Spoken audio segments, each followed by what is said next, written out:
Welcome to our first Fall 2012 Honors Program event. Very excited about this particular lecture. I want to tell you just very briefly how this came about and what the origins of the idea. The Honors Council and I have been giving some thought to a kind of themed program for our freshman seminars. So this year, as many of you already know, our Honors 5101 and 5102 classes they're all following a kind of overarching theme, and that is Civil War past and present.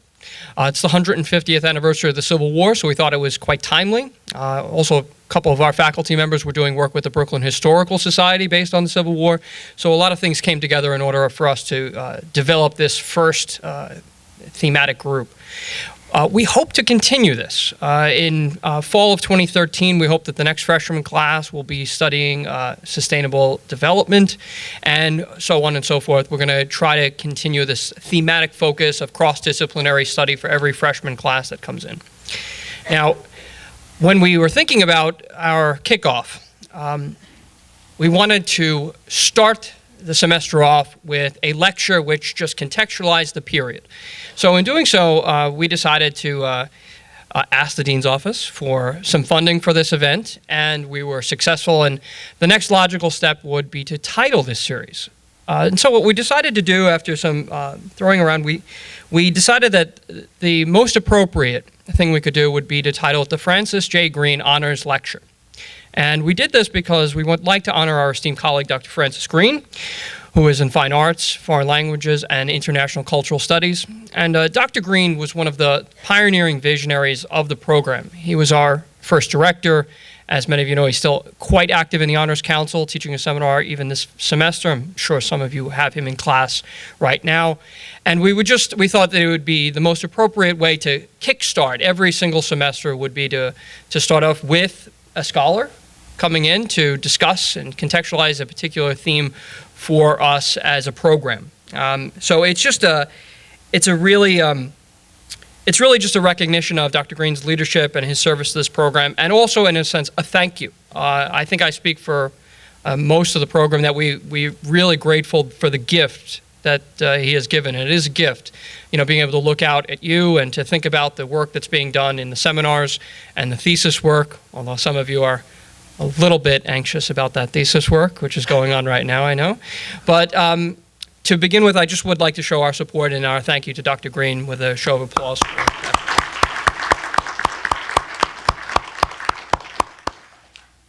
Now, Civil War past and present currently has 4 instructors, 4 different seminars.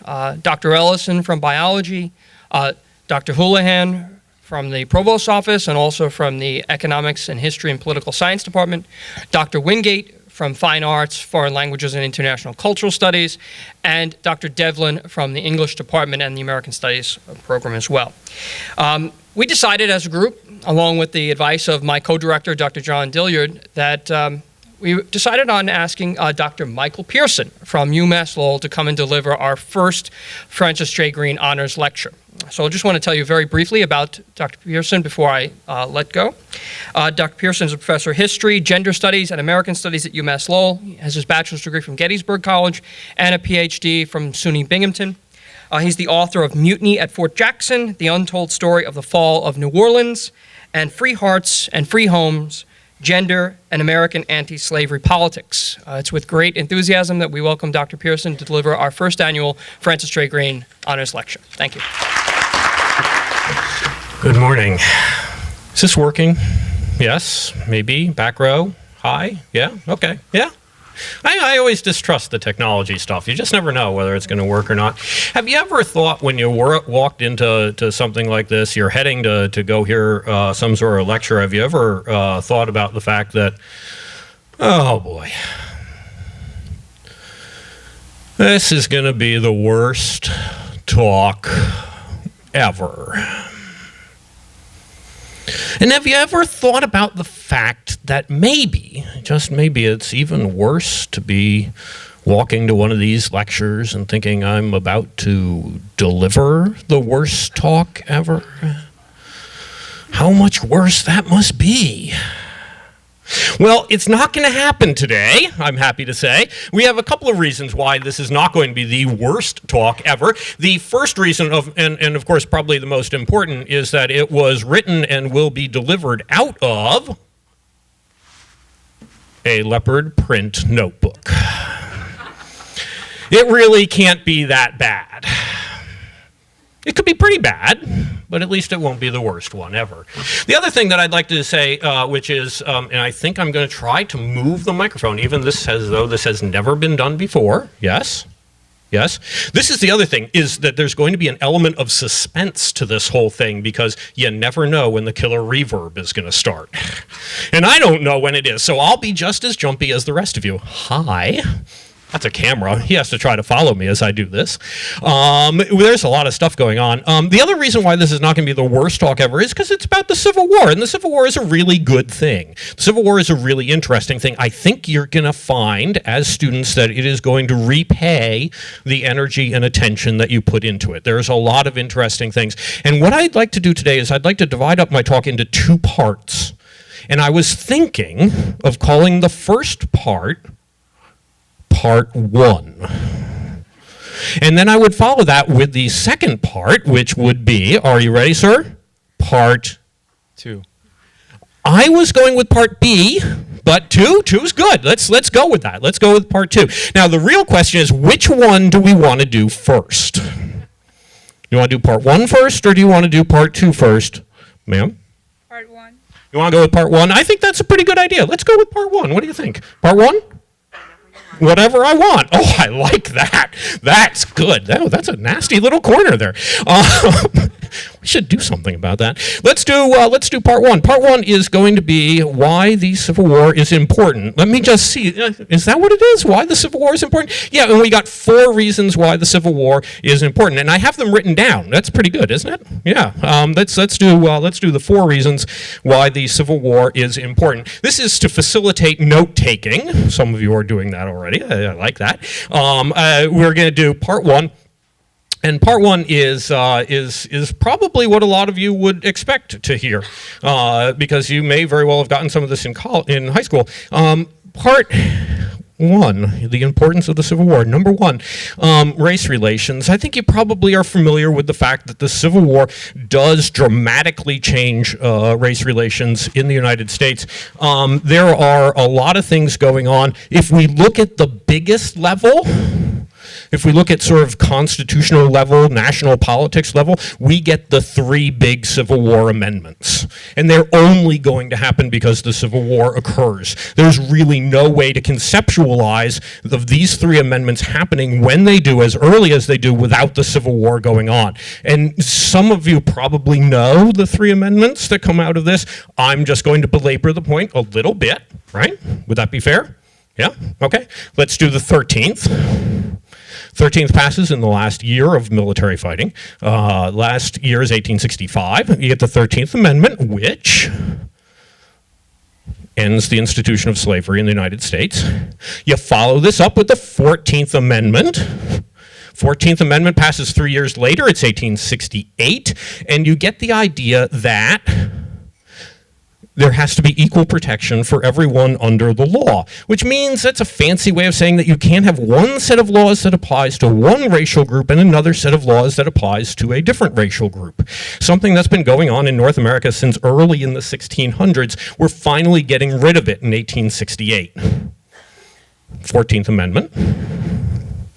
And then you get the 15th Amendment, which creates black male suffrage, and you get that in 1870. So you get, really, black men get to become citizens of the United States. We're not sure about black women, but black men get to become citizens because they get the same voting rights as the rest of the population. And you just can't imagine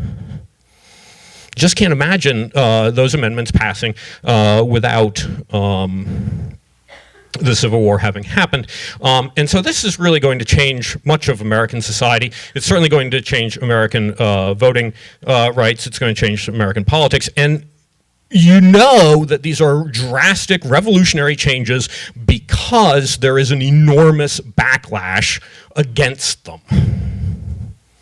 They're going to go through in 1865 to 1870. By 1877, there's going to be an enormous conservative backlash, which is going to try to take each and every one of those rights away to one extent or another. And that's why we have to have the civil rights movement in the 1950s. Well, really, you can talk about a civil rights movement anywhere, but the one that you've really heard of, the Malcolm X, the Martin Luther King civil rights movement of the 1950s and 1960s, you get that because they're fighting against the backlash. But the amendments that the civil rights movement is really based on are already on the books from the Civil War period. So at the highest level of sort of American history and American politics and American law, at that point, that very high point in the social structure, the Civil War has changed everything. And even though you can try to take away those rights on the ground, they're still there as the fundamental law of the land. They're written into the United States Constitution. So all of that stuff is going to matter, and all of that stuff is going to be on the books, and it's all very important. Now, as I said, many of you probably had some version of this in high school, and so I find things that are in history textbooks, can I say this? Somewhat dull. History textbooks, dull? Yeah, it's possible. Some of you are already nodding off. Some of you already need to see the leopard print notebook again. It's right here. And I think history mostly gets interesting when we start making things a little bit more complicated than they are in U.S. history textbooks, and we get down onto the level of human beings rather than the level of constitutional law. So I wanted to just introduce somebody who I'm going to be bringing into the picture periodically throughout the course of the rest of the time I'm talking, just to add a little element of humanity to things. Just add a little element of here's a human being to think of. And it's the person I'm trying to write a biography of right now. And all of you can get ready to do a really big guffaw out of this if you really want to. I'm trying to write a biography of someone we have exactly 7 pages of writing from. It's going to be a very short book. If you only have 7 pages that the guy ever wrote, it's probably going to be very short. But his name is Stephen Spaulding, and he was a lieutenant. There's no reason anybody would ever have heard of this guy. He's a lieutenant in the Civil War. He fights for the United States. He's in a regiment called the 8th Vermont. He's a lieutenant. He writes exactly one letter that we have in an archive stashed away up in the Vermont Historical Society. And he is, as a Vermonter, he's from the most racially liberal state in the Union, arguably. Vermont turns out a lot of anti-slavery politicians for the United States Congress, as do a few others. We could talk about Massachusetts and a few other states, but Vermont is just about as anti-slavery as you're going to find. And here's this guy. He's going to be, he's a graduate of the University of Vermont. He's 22 years old when he writes this letter. And he starts it this way. We're still talking about race relations. Oh, and you do know, right, even though you're just very early on in your college career, you do know that when I quote somebody from the past, I get to say really offensive things. You figured that out? Yeah? It's not me, it's him. Okay. Because part of the interest of history is to study people who do obnoxious and horrible things. This is the beginning of his letter. This is the first couple of sentences of his letter. And one of the sentences isn't actually a full sentence. He writes a sentence fragment, so it's not going to make any sense for a little bit. But he starts, "Dear James," that's his college roommate. "Dear James, yesterday I was sitting in my room thinking over the mutability of all things human and making myself as miserable as the Army regulations allow." He's kind of trying to be funny. "I had just finished a mental discourse damning everybody, and especially the 8th Vermont, when the door was opened, and my boy Jim, whom I captured at Thibodeau, and who, by the way, is," and he's going to put this phrase in italics, "and who, by the way, is painfully black. I seized a stool, the only household furniture that I now possess, and slung it at his head. He dropped the document he had in his hand and fled. I had been expecting a note from Colonel Thomas ordering me under arrest for disrespectful language to superior officers, and I was very agreeably surprised to find it was a letter from you." This is very strange. You would expect a little bit more enlightenment from a college graduate. You would expect a little bit more enlightenment from somebody from the state of Vermont. But what we have here is proof that there is, okay, a lot of racial conservatism here in the North, but more than that, there's just a lot of things in history that are going to be somewhat surprising. When you start looking at the individual and you start looking at what people are doing in history, you can expect contradictions. You can expect to find details that don't make a lot of sense. What in the world is he talking about, throwing furniture at a servant of his who hasn't done anything wrong? There's stuff here that goes against the grain of what you've been taught. Northerners aren't particularly racially enlightened, and people who just treat the physical abuse of blacks as comedy, as something to be laughed at. The other thing that I like about talking about race relations in the Civil War is that there is a lot more to do than simply looking at white backlash. There's more to do than simply looking at constitutional stuff. We can also try to figure out what's going on with Jim. Who's Jim? I mean, he's the servant who got the camp stool thrown at him. What's going on with Jim? Who is he? How'd he get there? Well, we have absolutely no idea. We have no idea who Jim is. His name is Jim, and he's working as a servant for a Union Army officer who can pay him. That's about what we know. But we can look at other people in similar circumstances and find out some really interesting things. We can look, for example, at a woman by the name of Maddie Jackson. Maddie Jackson is enslaved in St. Louis in 1861 when the war starts. She's enslaved in St. Louis. She works for a household, and she works there with her mother, who, and I find this very interesting, her mother has cut out a picture of Abraham Lincoln and has fixed it to the wall in her room. So we have a politically informed household here. And Maddie Jackson, at some point early in the war, we don't know exactly when, but at some point early in the war, she goes to and says, I want to be let in. I don't want to be a slave anymore. I want you to let me in, and I'll work for you if you pay me and you let me not be a slave. But of course, the Union Army isn't interested in emancipating people at that point in 1861. That's going to wait formally until 1863. And the Union Army turns her away. And she has to go back to her master in St. Louis, and the master in St. Louis takes her in for a couple of weeks, and then she gets into an argument again with her owners. And at some point in the course of the next argument, Maddie Jackson's owner takes a block of wood and smashes it down on her head. It's not a crippling blow, but as any of you know who have had a head injury, there's an enormous amount of blood involved. You bleed very freely out of your head. Any of you have ever had a nosebleed, it's like, my word, I'm going to be tapped dry by the end of this experience. She is absolutely covered in blood. Blood runs down her face onto her shirt, and her owner says, take that shirt off, put on a clean shirt, and get back to work. And Maddie Jackson says, I'm not taking this shirt off. And the first chance she gets, she takes that bloody shirt and herself, and she walks back to the same Union lines, the same Union headquarters. It's only a couple of weeks later, and she says, let me in. I don't want to be a slave anymore. Let me in. And what does the Union Army do? The Union Army lets her in.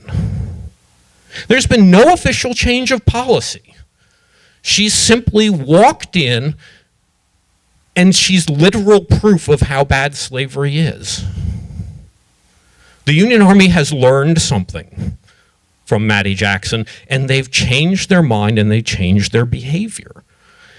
This is what we call self-emancipation.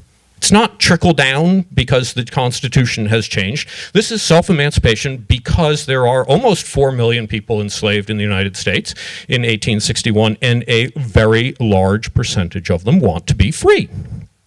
And they're going to take every opportunity they can get to be free. And they're going to need to convince the United States to pursue an action which is emancipatory, but they're doing it. And we can find lots of other people who are doing what Jim does in the letter, end up working for Union officers. We can find them doing that. And we can find their words. We can find their memoirs. We can find what they have to say about it. So even though Jim is quiet, we don't know anything about Jim, we know John Washington, for example. John Washington writes his memoirs about doing exactly what Jim has done, but he does it in Virginia. And he writes a memoir later on after the Civil War, an autobiography about it. And so we can look at John Washington's memoirs and sort of infer what Jim probably was going through as he was trying to work for this rather obnoxious Stephen Spaulding that I find so interesting. We have lots of those autobiographies. There are lots of different ways to tackle the subject of race relations, but one thing we know is that race relations are going to be fundamentally changed in this time period. I thought I would try a second topic. How about that? Professor, you think? Yeah? Okay. All right. We have permission. We're going to try a second topic. You can feel free to ask questions about things that are unclear, and I think we're going to have about 15 minutes at the end to ask questions about stuff. The second thing that happens as a result of the Civil War, and probably this gets even less attention than the first one, is the fact that the United States is in one piece. It is intact in 1865. We tend to overlook this. Very few of us think when we're going to Florida for the warm weather in January or December, very few of us think, going to Florida, have to pack my passport. Very few of us think, wow, I'm going to be driving to South Carolina. I'm going to have to go through customs at the Potomac.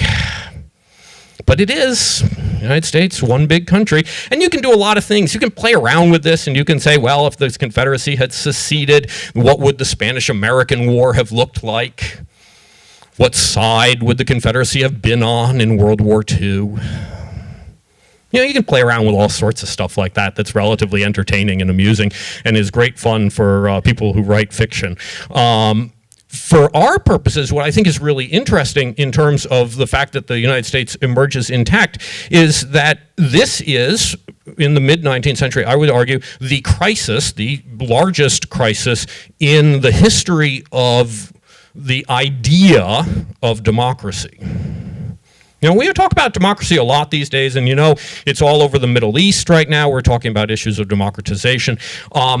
In the middle of the 19th century, the United States is arguably the most democratic country in the world, and certainly in the Western world, and arguably anywhere else. And so as you look at the United States as a democratic country, and I know there are reservations about that. I know women can't vote. I know African-American men can't vote except in 5 New England states, where not very many black people live anyway at that time.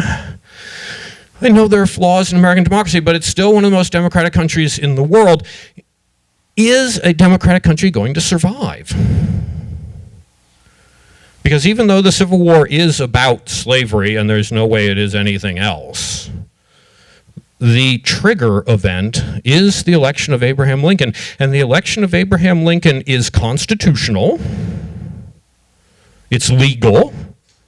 Nobody, not even the most radical white South Carolinian, argues that the election is somehow not legitimate.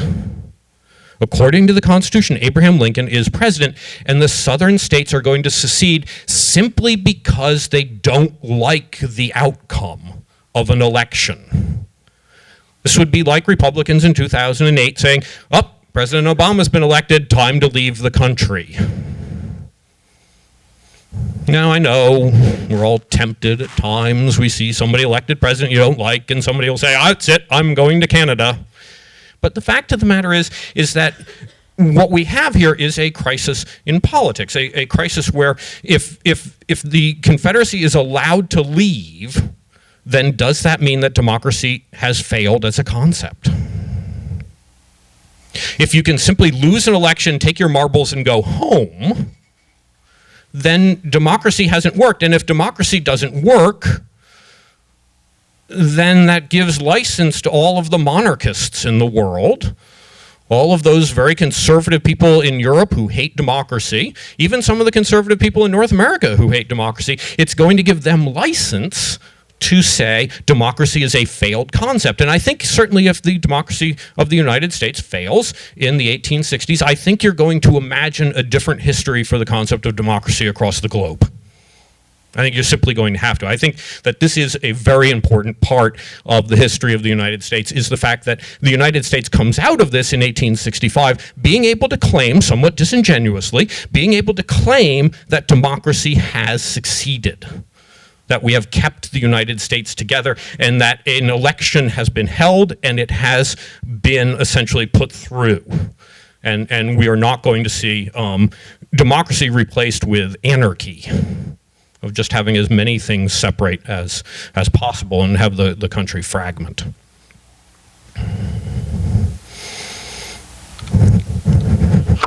Bye. Okay. I love doing that. They had an appointment. They're busy. You want to do two other things really pretty quickly for why the Civil War is important? Let's do two things fairly quickly for why things are important. This one is just gross. Okay, I'll reserve judgment on this one. This one's just gross. I shouldn't do this right before dinner, but I'm going to do this right before lunch. Here we go. 620,000 people die. Now, that's the usual estimate. And if you end up reading a textbook, you're going to read that. 620,000 people die in the course of the war. And I think we can take that really seriously because, you know, Americans don't like to be killed in wars. And frankly, I don't blame them. It's a rather gruesome business. And for 620,000 people to die, they must have been very serious. There must have been real issues involved. They didn't get to 100,000 deaths and say, you know, this is dumb.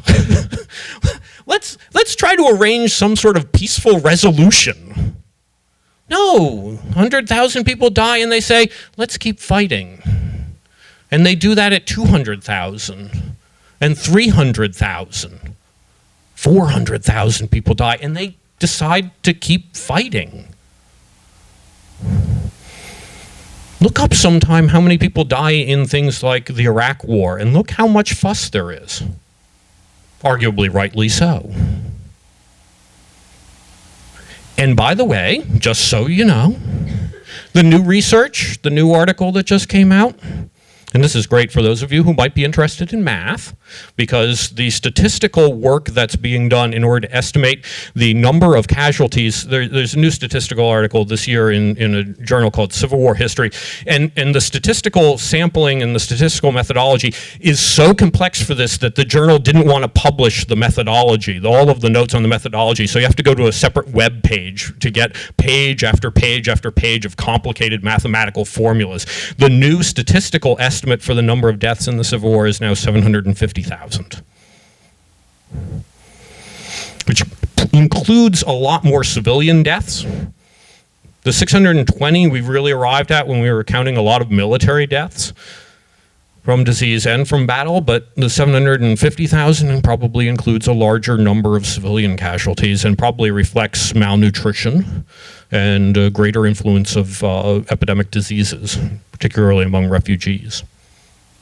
So we have a lot of things going on, and I think anytime you staple that kind of a mortality figure onto an event as short as 4 years, and with most of those deaths happening in the final 3 years, you're really talking about an event which is cataclysmically important for the people who go through it.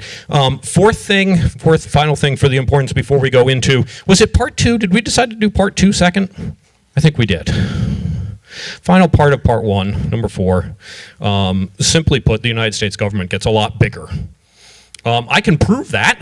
See, I love statistics. I think statistics are great. I can prove that the United States government got bigger, and here's my proof. The U.S. budget, U.S. financial budget for the entire government, the U.S. budget was $67 million for the year 1861. They raise and spend about $67 million. By the end of the war, by 1865, the U.S. budget is $4 million a day. go from 67 million a year to 4 million a day. Those of you who are really interested in math will realize that in 1865 we'll burn through the 1861 budget in 19 days. The United States government gets a lot bigger. It does more. It has a larger role. It learns more. It learns how to do more. It has more expertise than it ever did before. And that is going to go away to a large extent in the 1870s because the government is no longer at war for its own survival. But still, that expertise and the experience that's gained and the lessons that are learned are really not going to go away when the United States government needs to expand again during the Progressive era. Okay, that was going to be part one. I was going to try part two next. And part two was simply a more scattershot thing of trying to think as 18-year-olds what you might want to try to do with the topic of the Civil War, which we all think of as being, oh, that's a history topic. What are we going to do with the Civil War if we're really not going to be history majors? What are we going to do with the Civil War if we have a bunch of other interests? Because I think the other thing that's really great about the Civil War is that you can come at it from so many different academic angles, so many different interests. You're going to be able to come at the Civil War. So what I want to do is kind of do well, if you're interested in this, here are some things that you could think about doing.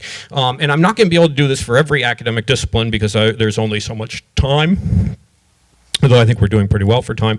Let's try this. We have, let's try, those of you who are interested or just like, whether you're majoring in it or not, English and art history. Quite simply put, some of our very best writers and our very best artists deal with the Civil War and topics related to the Civil War. If we're really interested in it, I gather there's a thesis involved in this somewhere, or is that something else? Yeah. Some of our very best writers, Brooklyn's own Walt Whitman, obviously, does a lot with the Civil War. Mark Twain, I'm just starting to read Mark Twain, and I'm finding him to be very interesting. Mark Twain writes a lot about the Civil War, both the Civil War generally and about his own experience in the Civil War. There's a book, Roughing It, which talks about his experiences as a young man in the Civil War years. There's a very interesting short story which has a number of different versions, and you really have to get the long version, which isn't that long, I shouldn't scare you off, called A Private History of a Campaign That Failed, which is very interesting about a young man's initiation into the war in 1861 and what he's going to do about that war experience.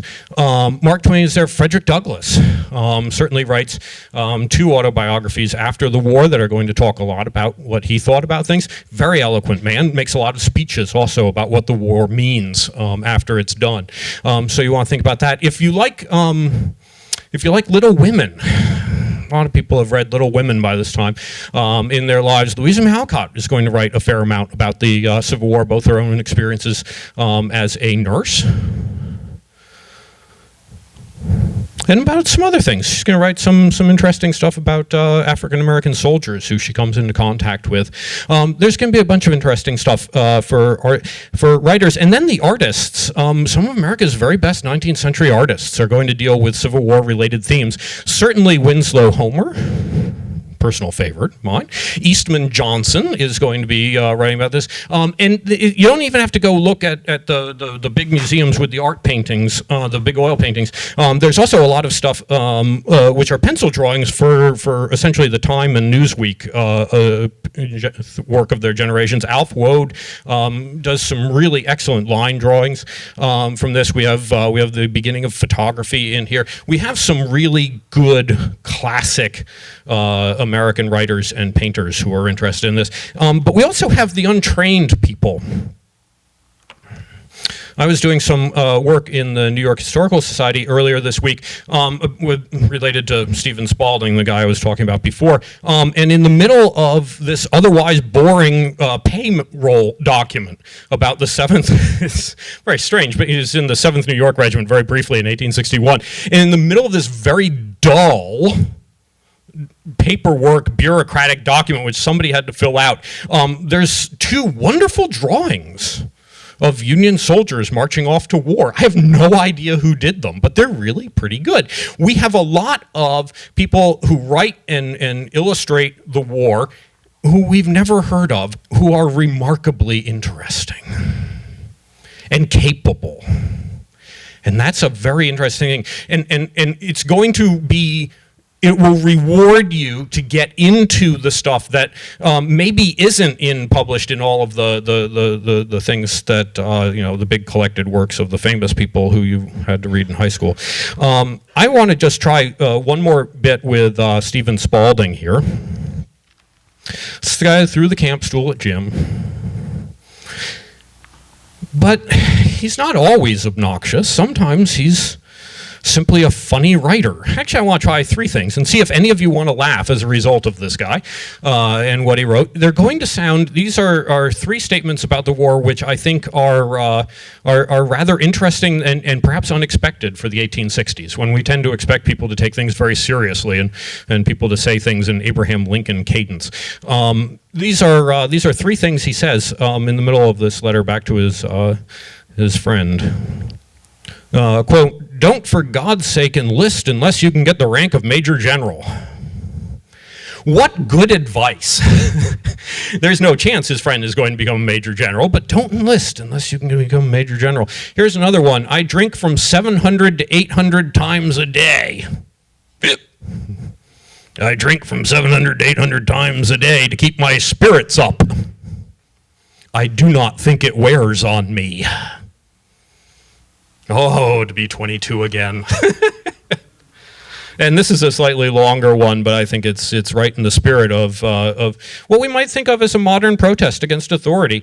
There are many things, he says, there are many things concerning the 8th Regiment of Vermont Volunteers which I would like to inform you of, but knowing that a civil tongue has saved many a young man from the gallows, I refrain from saying anything detrimental. In the dim distance, however, methinks, an odd word to use, methinks I see a day when I shall once more stand on the soil of old Vermont, a free man, when my tongue will no longer be fettered, when I can stand up, provided I am sober. And a tale unfold that will grate harsh upon the ears of some. Say nothing about this. You know a still cat catches the mice. This is not the Civil War. This is not the Civil War of my high school experience. This is MASH. This is Catch-22. This is that sort of rebellion against authority that we associate with lower down people in the ranks of the 20th century. And it does sort of suggest that there's more to the Civil War here than we might think in terms of just how people are going to express themselves. For those of you interested in business and economics and finance, and hopefully there are some of you who are interested in those topics. The simple matter of how do you finance a war? I mean, if you need $4 million a day to fight the war, how are you going to get it? There are going to be implications of this. How do you do war bonds, which they're going to do for the first time? How do you do an income tax? Civil War is the first time we're going to have a national income tax. How are we going to do it? How do you do it? How do you do it fairly? And did they do it fairly? How do you have a paper currency? How do you have a paper currency which is not tremendously inflationary? There's a lot of these things which we can think about, and you get to think about them in terms of the Confederate States of America as well as the United States of America, and you get to watch the Confederacy do things much more poorly than the United States of America does when they get around to doing these things. And you also need to think about the end of slavery as a business and economics event. Usually, and I think rightly, we think about the end of slavery as a human rights issue, and we see this as something which is good for individuals and good for people and good for the march of equality in the United States and around the world. But what we really have also is the end of the single largest industry in the United States. The ownership of human beings is the largest single economic business in the United States. It's not just that people get bought and sold, because they are, and that's an enormous investment of capital to put into buying someone. But also, you don't want to necessarily have that person die and be entirely out of all that money, so a lot of slaves are insured. So it's not just the buying, it's the insurance industry. 10% of all slaves are rented out at any one time. So there's an entire sub-market, which is the rental market. And then there's the whole domestic slave trade, because you have a lot of slaves being taken out of the upper South, places like Virginia and Kentucky, and shipped at that point basically across the country to places like Louisiana and Texas. And that's an entire market of people who are being paid to transport human beings from one part of the United States to another. So you need to think about the end of slavery as a business enterprise as well, and what the end of it means, what the destruction of that very large business means, because it's more important than all the textile factories in the United States added up into one. Can we hop on to psychology? Let's just try psychology for a little bit. I know we're just kind of doing a laundry list, but let's talk about psychology for a little bit. We are beginning to explore the implications of the psychological stress of combat and war on Civil War soldiers and veterans. It seems like an obvious topic, but it's really one that we've only been exploring for about the last 20 years or stuff, but we're getting better at it. It turns out that a lot of Civil War soldiers have give us evidence of post-traumatic stress syndrome, PTSD, post-traumatic stress disorder, and that PTSD shows up in a variety of different ways. We have oh heavens, stuff is very sad sometimes. We have an Indiana soldier who will only, for years after the war, will only say 2 words. And he'll only say them every couple of days. Maybe there'll be a week or 2 in between saying these 2 words. He'll only say 2 words, and here they are: "Turbacker out." Those are his only 2 words. It's the only thing he'll say. Turbacker out. Have we figured it out? Have we figured out the 19th century dialect? Have we figured out what he's saying? He's saying that he's out of tobacco. Turbacker out. That's the only thing that's important enough for him to say to another living human being. He went to war perfectly healthy, comes back being able to tell people that he's out of tobacco. And that's it. We have a lot of Civil War soldiers who will never again be able to sleep inside because they feel sort of imprisoned inside. They always want to sleep outside. We have a lot of suicides.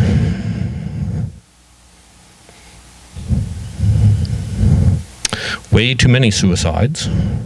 And if you want to combine psychology and a little bit of politics and maybe some medical stuff, if you want to combine those, let's just sort of create a question here. Do you, or how do you provide pensions for people with mental disability in the middle of the 19th century? How is the United States government going to deal with this? When there's nothing physically wrong with you, are you going to provide these people with pensions? It's an interesting question. Are they disabled? Did the war cause it? For people interested in political science, there's really no shortage of elections, both North and South, state elections, local elections. There's a lovely mayoral election in New York City to go into. There's national election in the United States in the North in 1864. You can take a look at that. You can also, if you're interested in politics, take a look at the concept of nationalism, because this is a very strange issue that cuts in a couple of different ways in this time period, because what's happening in the middle of the 19th century in the United States is the country's coming apart. And that doesn't make a lot of sense in some ways, that the country would be coming apart, because if you take a look at what's going on in Europe, all the Italian states are coming together and forming Italy. All the Germanic states are coming together and are forming Germany. And in the United States, we're coming apart. But you can also look at that Confederate experience and say, what's going on with Confederate nationalism?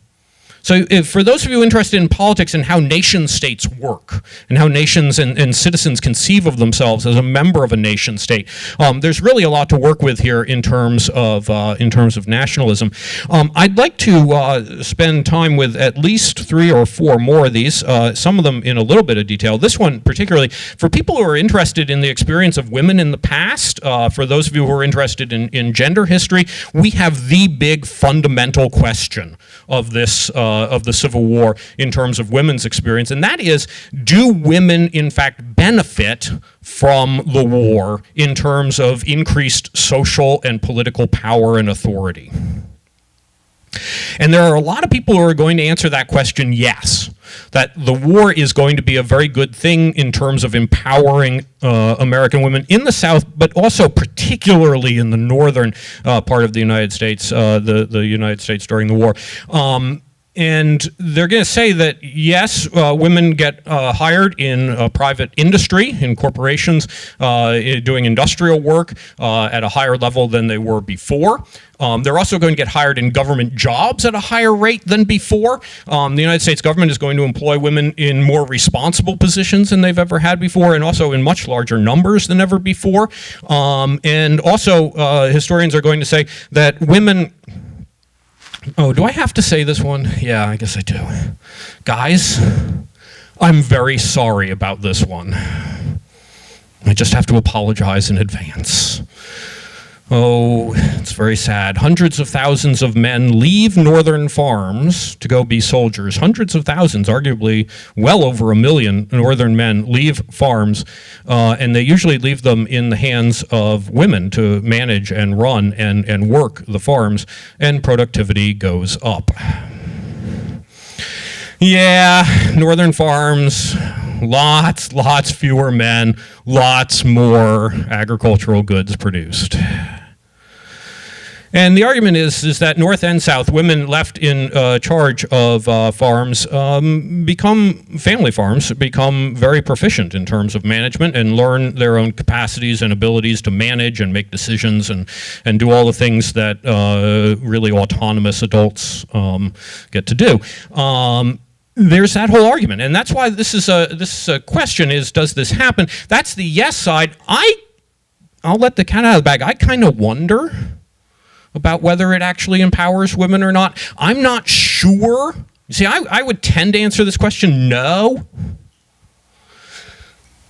Even though all the things that I just told you, those 3 things I told you were true, I'm kind of skeptical because I think, first of all, if you look at private industry, if you look at the industrial labor force before the Civil War, it's mostly women anyway. If you look at the textile industries, you look at textile factories in the United States and other kinds of factories, adult women are the single largest category of employees. The second largest category of employees are children.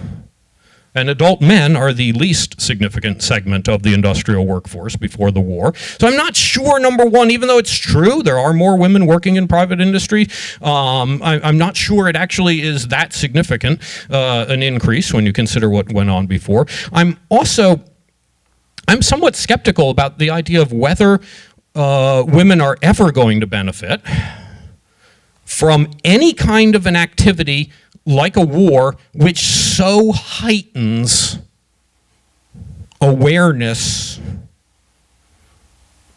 of one's sex, in which there is such a rigid sex segregation between men who are soldiers and women who are non-combatants. I'm not sure women are ever going to benefit from being put over there in the non-combatant category where men are valorized. And I know we have at least 400 examples that we know of and can confirm of women who dressed as men and fought during the war, and that's another topic which you can do if you want to, but because we have some really good examples of that. But by and large, as a society, we're really sex aware in this period, where we really know who's a man and who isn't. let me just try my last example from Stephen Spaulding, if I could. This is him, and I would say that we can use this letter to answer this question both ways if we really want to. He writes to his friend, "For lack of anything more interesting, I will give you an account of the way I spent the 4th of July in New Orleans. Lieutenant Foster and myself early in the morning called upon the colonel to obtain leave to be absent during the day. The leave was refused, but we started across the stream." It's obviously illegal. "Started across the stream with the avowed purpose of having fun. We drank gin, whiskey, brandy, rum, beer, gin cocktails," and then he carrots up above that word, which he has misspelled, above the word cocktails. He says, "Modesty prevents me from putting in the K." He's left the word K, the letter K, out of cocktails because he doesn't want to write the word cock. Quite a joke. 11 other different kinds of cocktails, cobblers of all kinds, juleps, ditto, and smashes. I have no idea how you make a smash, but it sounds nasty. "Night found us in the hospitable retreat of Miss Bianca Robbins, a lady of northern parentage and friendly to the Union."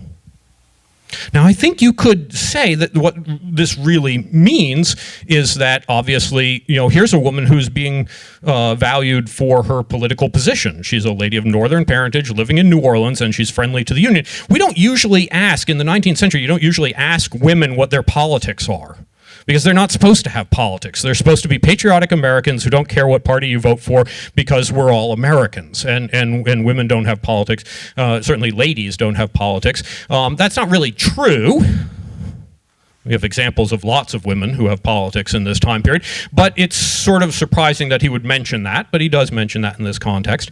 I would argue that it probably is not a really good example of this, because what we really have here is two very, very sex-segregated things. Him and Lieutenant Foster are out drinking. That's a guy thing in the 19th century. Women, generally speaking, don't go out and drink in public, and they're not even supposed to drink in private. What we have is a very sex-segregated world of men on one side, women on another. Men are in the military and they get to drink. Women are not in the military and they don't get to drink. And I'm just not sure how to read the line, friendly to the Union. Because that could be a political sentiment, especially with that phrase of northern parentage. That could be that she's very interested in politics. But we also know from other documents that Miss Bianca Robbins, whose house he is in, also keeps a brothel. So he's actually also in a house of prostitution, and so I sort of wonder, with all the jokes that are in this book, whether he means friendly to the Union, North and South, or friendly to the Union, men and women. Just hard to know sometimes. You get these questions. Are women empowered? There's evidence on both sides. This is one of the things that's really great about history, is you get to play around with these things and you get to decide which of these, which position you want to take. If you're interested in nursing and medicine, we have a lot of new things about wounded veterans and how wounded veterans are able to adapt or not. We know that nursing is going to become more of a profession in this time period. We know that nursing is going to be much more open to women than it was in the past. So there's a lot to do with nursing and medical stuff. We also are beginning to see that northern hospitals and to a certain extent southern hospitals are better than we thought they were. We tend to think of them as horrible things, and okay, the horrible things are true. Would you like to volunteer for a moment? Good. He doesn't want to volunteer. And let's face it, when somebody's talking, when there's a speaker talking about Civil War hospitals, you don't want to volunteer. Good call. If you tend to think about amputations in Civil War hospitals as there's a doctor there with a very large saw, and he wants to simply use it to cut your arm off or cut your leg off if you're too badly wounded, and he'll manage to clean that saw by wiping it on his pants. That's their idea of sterilization. But we actually are beginning to see that they're doing a better job of it than we had thought. And that's a very nice thing. Let's see, we have a few other things that we could just flip the page over and see. Physics, if you want to see Civil War bridges and how makeshift Civil War bridges are built, particularly for railroads. Criminal justice majors, what happens when the United States government takes over a large southern city like New Orleans? What happens if they take over Memphis, which they do quite early in the war, Nashville quite early in the war? How do you police that? The local police force is probably loyal to the Confederate States of America. You don't want those people enforcing the law. So how do you do this? Do you simply have soldiers police southern cities? Well, that's not ideal because you want them out on the battlefield defeating the rebel army. Do you try to find loyalists in the southern white population, try to bring them into the police force? What do you do with a court system? Do you want to leave the court system, the original intact court system with those judges? Do you impose martial law onto it? There's a lot of issues that we can do for criminal justice. Welfare policy, I think this is my last one. Let's just try welfare policy for a little bit. There are so many poor and displaced people in the United States in 1864 and 1865. And welfare policy brings together a bunch of things because it's going to be a religious issue.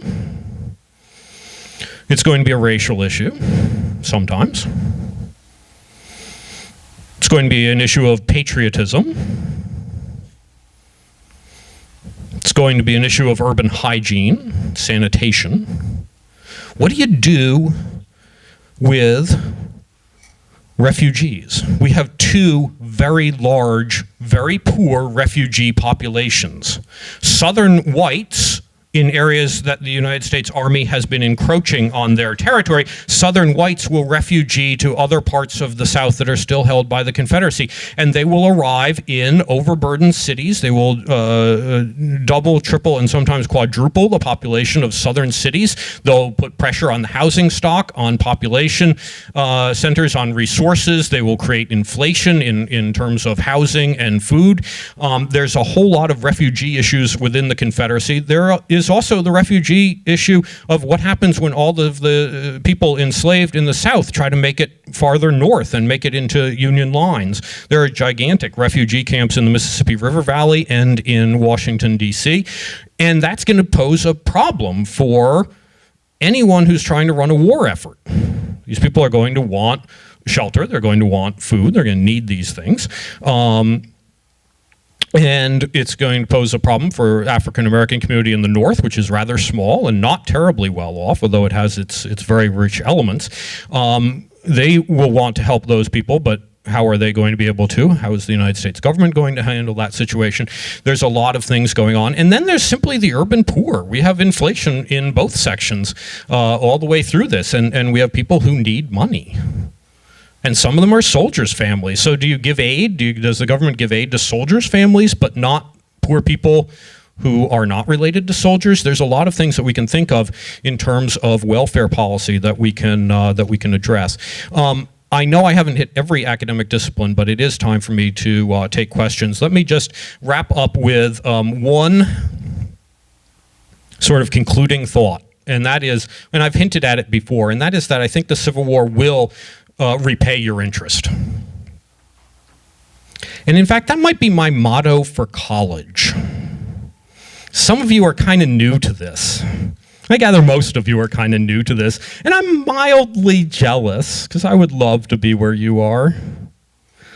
The next 4 years, you're going to be able to learn so many things. It's kind of nostalgic. I get to look back.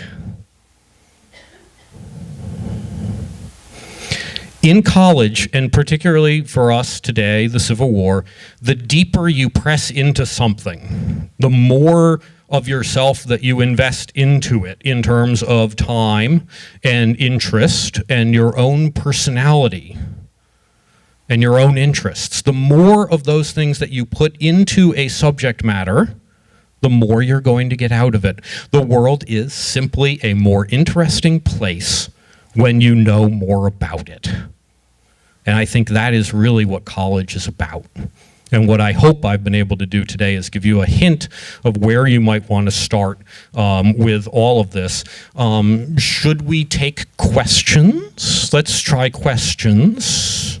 Whatever happened to Stephen Spaulding? What a good question. Strangely, I can answer that. Most of the time with Stephen Spaulding, I can't tell you, but I can tell you that. About a year after he writes that letter, he gets into his first major combat situation, which in and of itself should tell you something. You're going to read, if you do the Civil War stuff and you start reading conventional histories and textbooks about the Civil War, it seems like every time you turn around, there's a battle getting fought. He volunteers for the first time in May of 1861. He doesn't see combat until June of 1863. He waits almost 2 years, more than 2 years, before he actually has somebody shoot at him in anger. And he's not in an extraordinary situation. He's in a frontline regiment, but he happens to be in this backwater of southern Louisiana. And he has a premonition during something called the Siege of Port Hudson, which is sort of a backwater event. He has a premonition that he's going to die during the charge that's been ordered for the next day. And he just says, he says to his friends, "Look, I'm not going to have another meal with you." And as soon as the attack starts, at least for the 8th Vermont, they kind of go over the top because they're in trenches at this point. He goes over the top, and according to everything that I've found, he gets a bullet right in the forehead almost immediately and dies. Absolutely immediately. I find that a little spooky. So I've written a chapter about that. What else can an academic do, right? You find something spooky, you might as well write a chapter about it. So, thanks for the question. This is the Battle of Antietam. You're right. This is the bloodiest single day during the Civil War. This I guess it is. It's the 150th anniversary of the Battle of Antietam. Yeah, absolutely. This is the battle that General McClellan's army sort of wins, or at least wins enough, right, to enable Abraham Lincoln to issue the preliminary Emancipation Proclamation. And he gets to say, look, this really is going to be a war not just about stapling the Union back together again, but which is going to be a war to end the institution of slavery, at least in many of the states. We can talk about a couple of things. The question is about when the Civil War ends, and right, but there's some backfire after that. So I don't know when the official time when it sort of calmed down and things started to turn better. Right, and because as the questioner knows, the actual fighting stops in 1865. The Confederate government disappears in 1865. Right, Confederate government is gone. They stop issuing currency. They can't get foreign credit anymore. The Confederacy has gone. You can't buy Confederate postage stamps anymore. Confederacy is gone by 1865. When the violence stops, well, the 1970s. I mean, that's a dumb answer, right? But whenever people stop killing one another over racial issues, which means we can't really stop it on 1970 anymore. We have to go up to more or less the present. The United States South is fully integrated politically by 1877.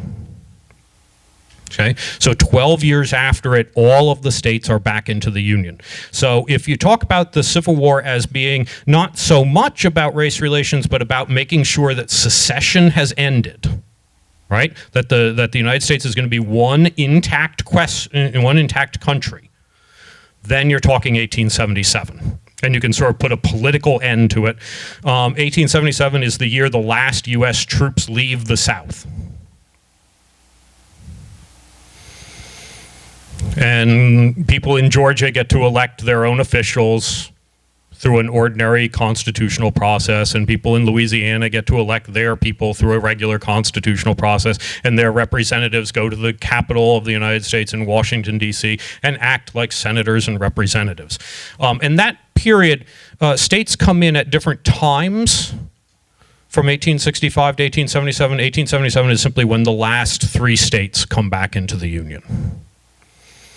But really, there is going to be a lot of violence between 1865 and 1877, and there will be a lot of violence amongst Southerners after 1877. It's going to be racial violence, and it will not be at the level of government. It will be at the level of individuals, organizations.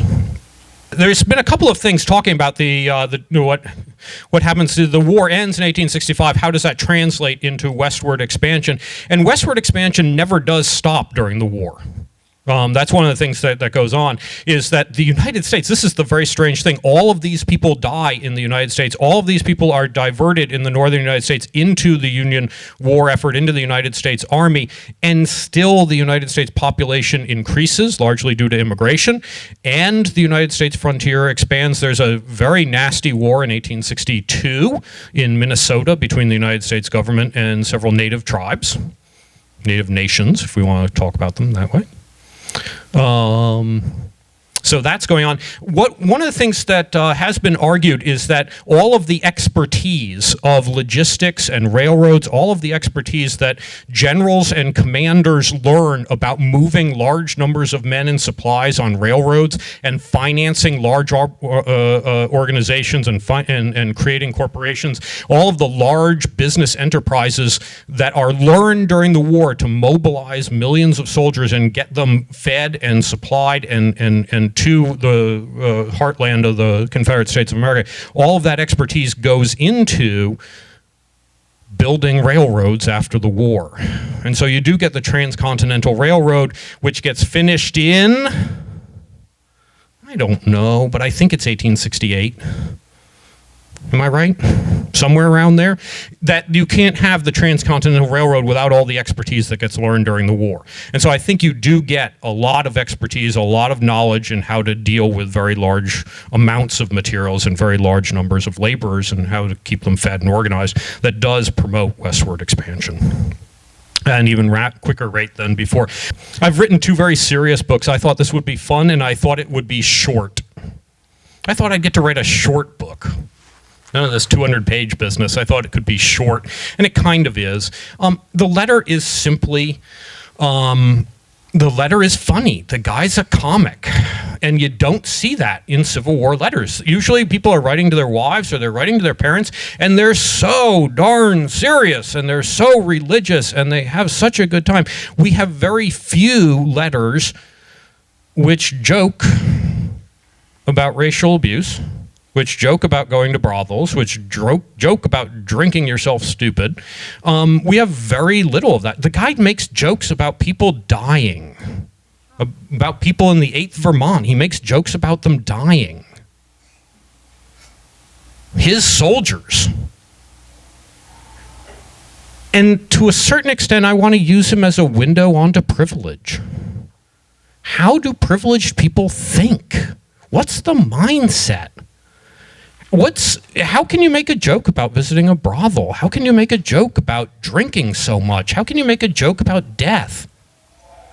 The question of privilege, of how is somebody who's really on top of the world, and he gets paid, as a lieutenant, he gets paid $95 a month.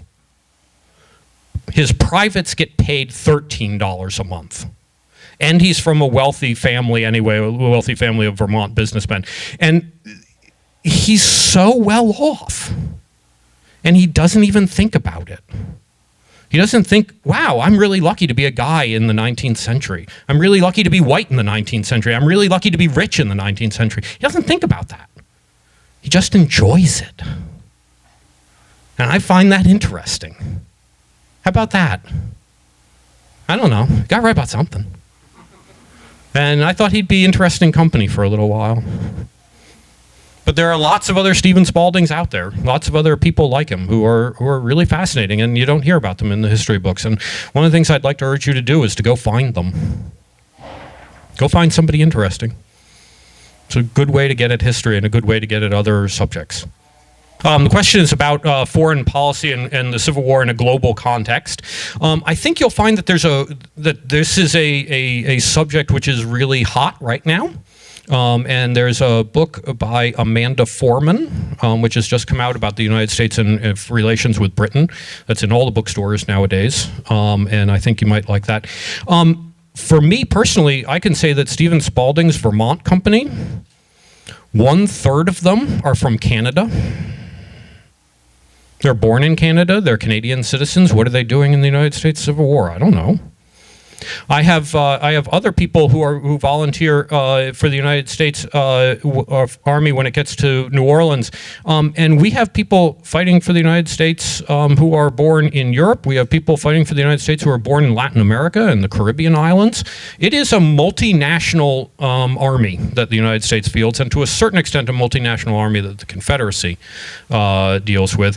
But the very simple answer, the simplest answer I can give you, the most literal answer I can give you, is that the big deal is the question of what the United States relationship to France and Britain are going to be, and to a lesser extent Russia. Are those countries going to allow the United States to suppress an internal revolution? Or are they going to say that it's in their best interests to have the United States of America split up into two countries? And so will Britain and France intervene to protect the Confederate States of America? That's a question that a lot is riding on. So you want to think about that in terms of a global issue of what nations are going to do, but you might also want to think about it as what are individual people going to do?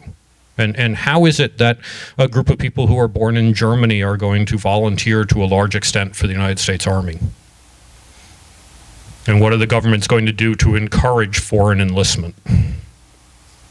Or in the case of the Confederacy, what is such a hideboundly conservative nation as the Confederacy going to do to discourage foreigners from joining it?